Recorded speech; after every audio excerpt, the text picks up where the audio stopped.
S'il y a bien une question qui nous obsède quand on veut dire Ciao Paris, et qui est la première qu'on se pose quand on a ce genre de projet, c'est ok, mais pour aller vivre où? Et pour tous ceux qui ont ce projet et qui ne savent pas où aller vivre, cet épisode est fait pour vous.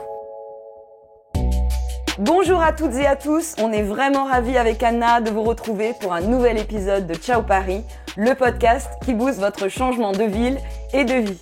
Je m'appelle Valérie Bohin, je suis journaliste et j'ai créé le podcast en 2020 pour m'aider à déménager.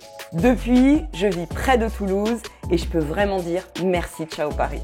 Je suis Anna Naoum, je suis décoratrice et j'ai enfin déménagé au Pays Basque.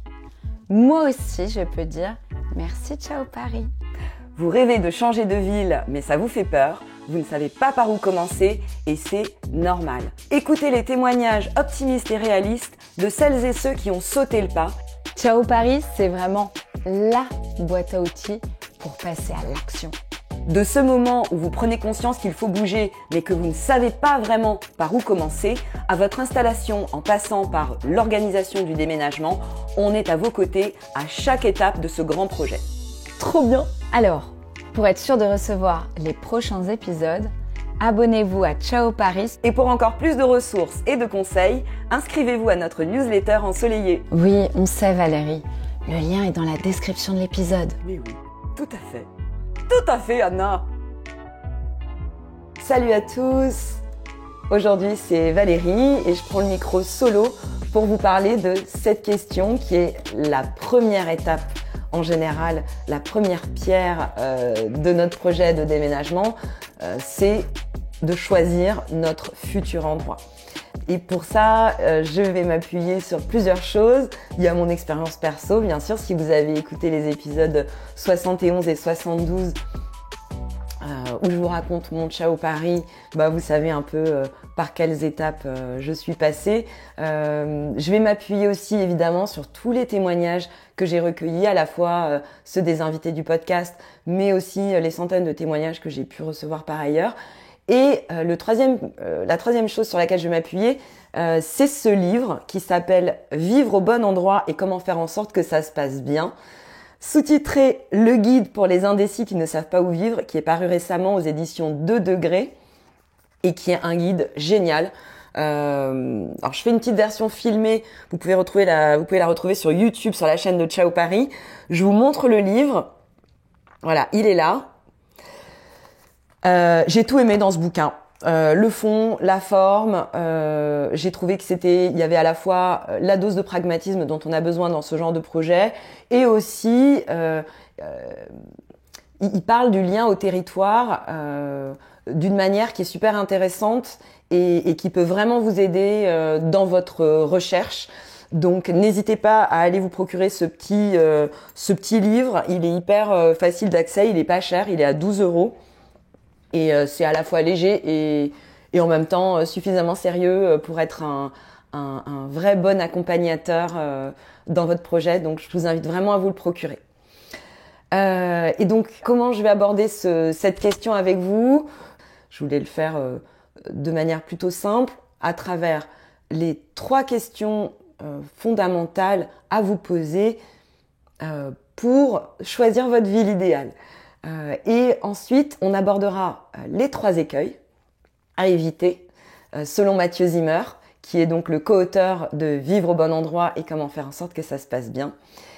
Tout ça sera ponctué de mon expérience perso et des témoignages des épisodes du podcast.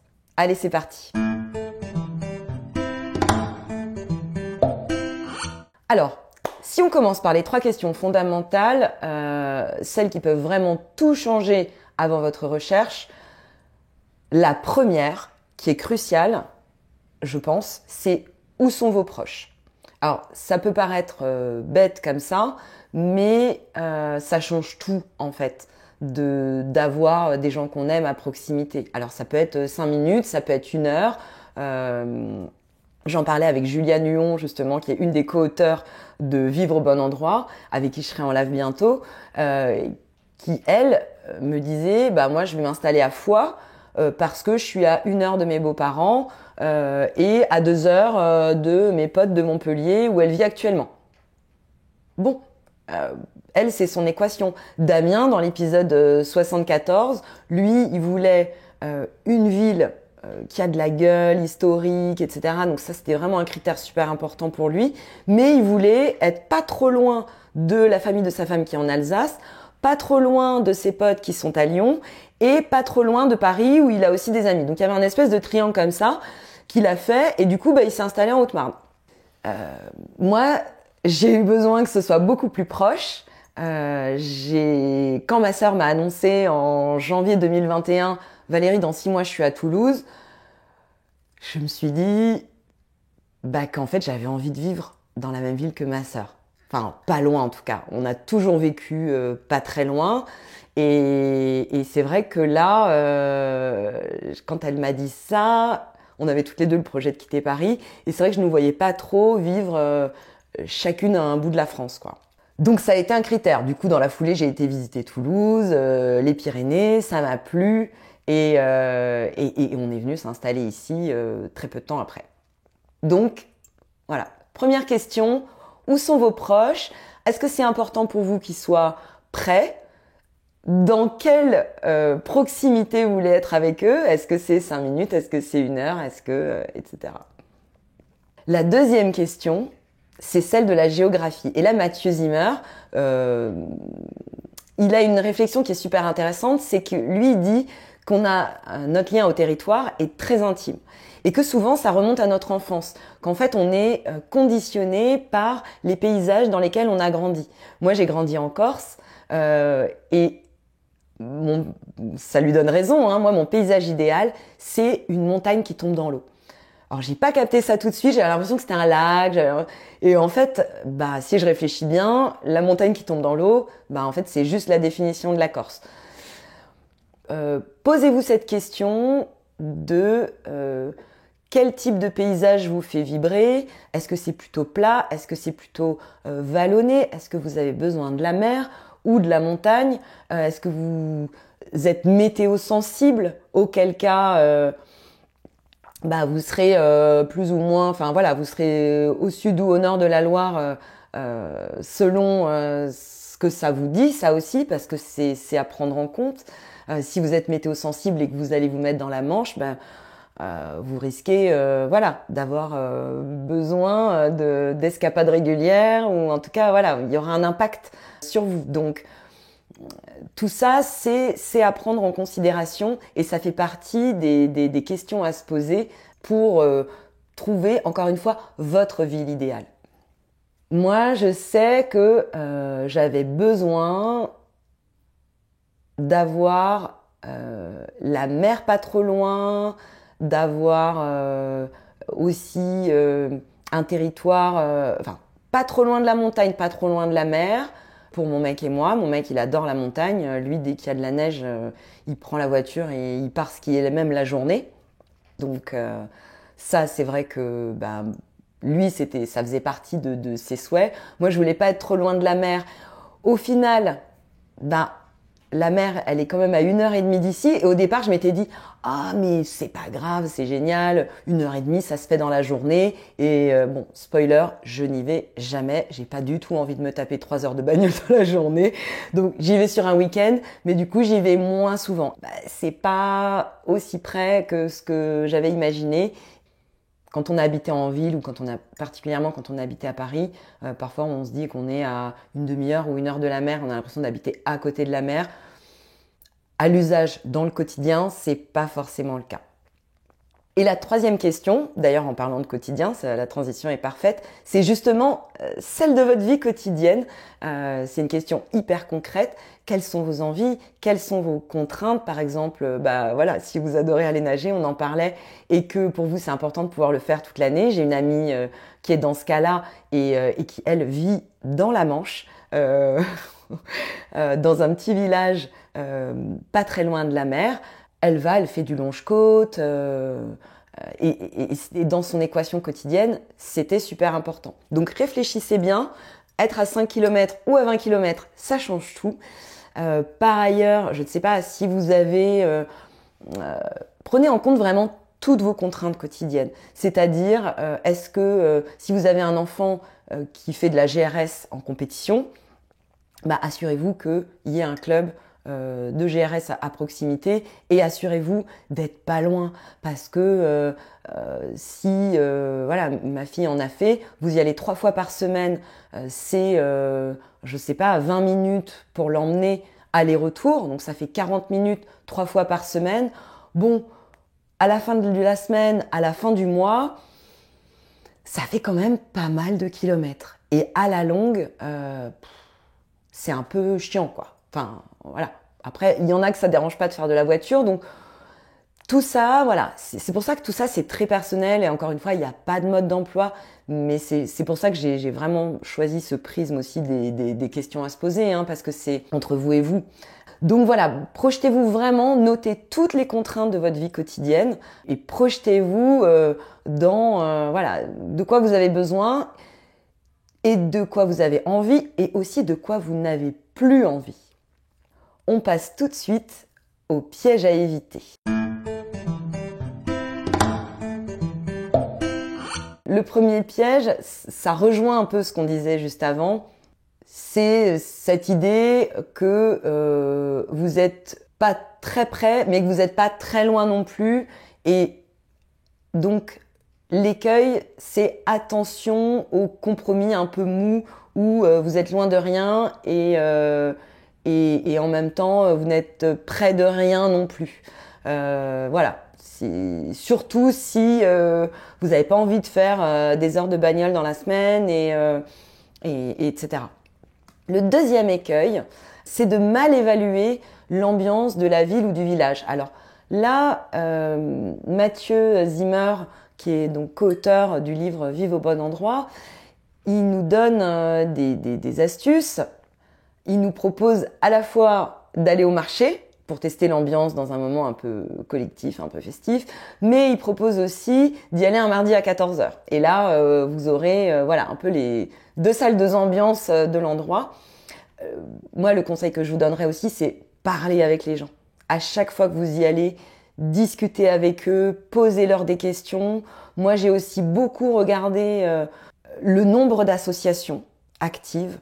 Et qu'est-ce que c'est? Est-ce que c'est que des associations de bridge ou est-ce que c'est aussi des assos sportives et culturelles sur des thèmes qui vont vous intéresser et qui vont montrer que il y a une population un peu plus jeune et active.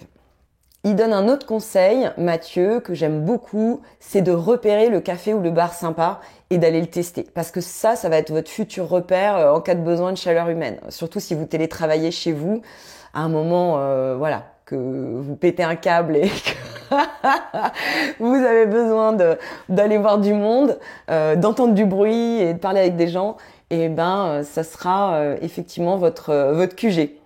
Donc, trouvez-vous un café, un bar, un resto sympa et allez-y, parlez avec les gens, parlez avec le serveur, la serveuse, avec les clients, nouez des contacts le plus possible en réel et aussi en virtuel. Moi, je m'étais inscrite sur des groupes Facebook d'habitants. C'est des initiatives souvent de particuliers. Et là, il y a plein de gens qui seront vraiment ravis de vous aider. Et après, il y a aussi des clubs d'ambassadeurs locaux. Alors, c'est des initiatives de la collectivité, mais ça reste des habitants avec lesquels vous pouvez échanger. En Normandie, je vous en avais parlé, il y a un service qui s'appelle Demander à un Normand, où là, vous pouvez rentrer en relation avec des habitants, avec des locaux. Vous pouvez, il y en a aussi dans le Loir-et-Cher, il y en a, il y en a beaucoup. Donc, n'hésitez pas à contacter les collectivités pour savoir si ça existe et s'ils peuvent vous mettre en relation avec des habitants. Et le troisième conseil de Mathieu Zimmer pour tester, évaluer l'ambiance de votre future ville-village, c'est de regarder, surtout si vous êtes engagé écologiquement ou socialement, de regarder la couleur politique de la mairie. Parce que si vous êtes engagé au niveau écologique et que la mairie ne fait rien sur ces sujets, Ça vous évitera quand même de grosses désillusions, surtout si vous avez envie de vous impliquer localement. Et c'est vrai que j'y avais pas forcément pensé. Je trouve que c'est très pertinent c'est un super conseil. Le troisième piège, qui est peut-être le plus important, si vous écoutez les épisodes de Ciao Paris, vous savez à quel point j'accorde de l'attention à ce point-là, c'est de ne pas assez s'écouter. Encore une fois, il n'y a pas de mode d'emploi, il n'y a pas de ville idéale, quoi qu'en disent les classements dont nous abondent les médias chaque année, avec les villes où il fait bon vivre, les villes à la mode, etc. Même quand on part à plusieurs, il faut que ça reste un projet personnel. L'AIPSI que j'avais interviewé dans les épisodes numéro 5 et numéro 33, Fabienne Kramer, elle en parle très bien et elle insiste beaucoup sur ce point. C'est avant tout un projet personnel. Et gardez ça vraiment en tête parce que si vous allez dans trop de compromis par rapport à votre conjoint, par rapport à vos enfants, le risque, c'est quand même de créer du ressentiment, de créer de la frustration. Donc, écoutez-vous. S'il y en a un qui pousse trop pour une destination et que le choix est trop déséquilibré pour vous, dites-le, manifestez-le. Et si vous poussez pour une destination et votre conjoint ou conjointe n'est pas chaud, laissez-lui le temps de processer. Vraiment. Parce que ça va vous revenir comme un boomerang sinon. Et voilà. Et d'ailleurs, sur le fait du timing, du compromis, etc., quand on part à plusieurs, il y a l'épisode 33 où Fabienne Kramer répond à vos questions. Et ça avait été un épisode super intéressant. Donc, ça peut vous aider.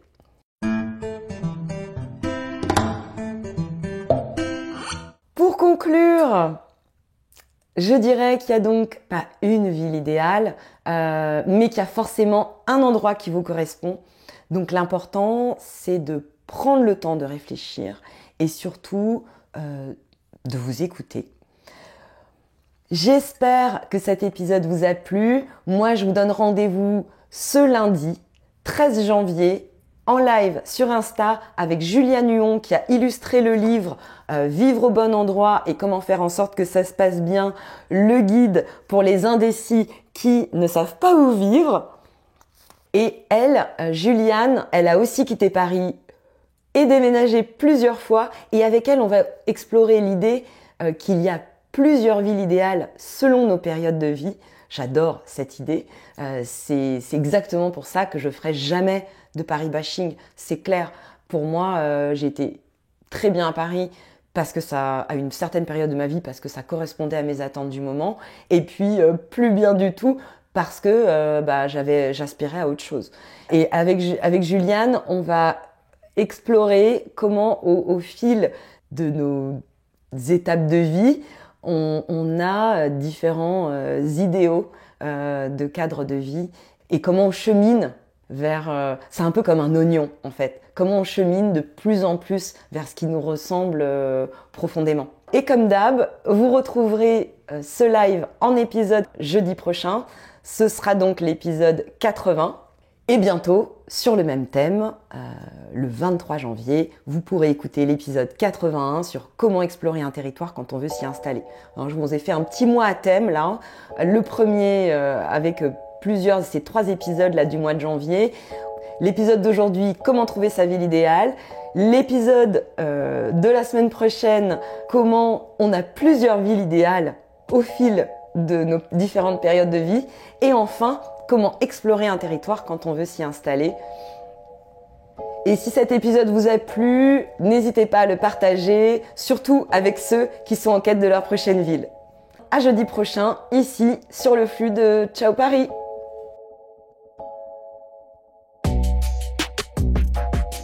Merci beaucoup d'avoir écouté cette conversation. J'espère sincèrement qu'elle vous a été utile et vous a plu. Pour être sûr de recevoir les prochains épisodes, abonnez-vous à Ciao Paris sur votre plateforme d'écoute. Et pour encore plus de ressources et de conseils, inscrivez-vous à notre newsletter ensoleillée. Le lien est dans la description de l'épisode. Avec Anna, on vous retrouve jeudi dans 2 semaines pour une nouvelle histoire. Et d'ici là, venez nous faire un coucou sur Insta, @Ciao Paris le podcast, tout attaché. Ciao, c'est I-A-O. Allez, ciao. Ce nouveau départ a été produit et réalisé par Valérie Bohin. Montage et mixage par Emmanuel Charret, Skoll Prod. Direction artistique et logo de Ciao Paris, Anna Naoum.